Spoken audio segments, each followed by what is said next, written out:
Everyone, welcome to day 10 of our 12 days of Christmas swap with Carmen, and let's show the tag number 10. Loving these beautiful little images, and let's see what's inside. I feel a bowl. Ooh, it's a box, it's a box. Oh, look at it. I'm guessing that she got this one again from the Dreaming Tree, an SVG file. It's a box in the shape of a Christmas bauble.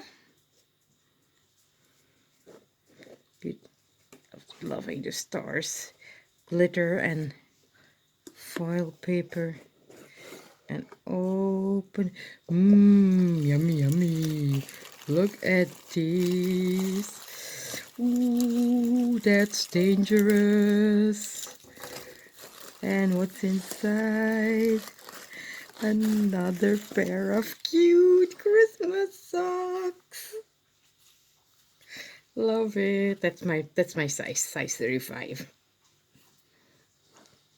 Thank you, Carmen.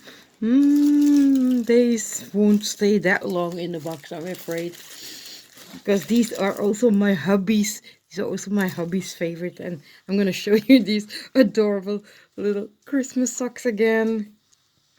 Thank you, Carmen. Love it. You spoiled me too much. So this is project number 10. Love it. Oh, sorry, I was out of frame. Stay tuned for day 11 and have a great day. Bye.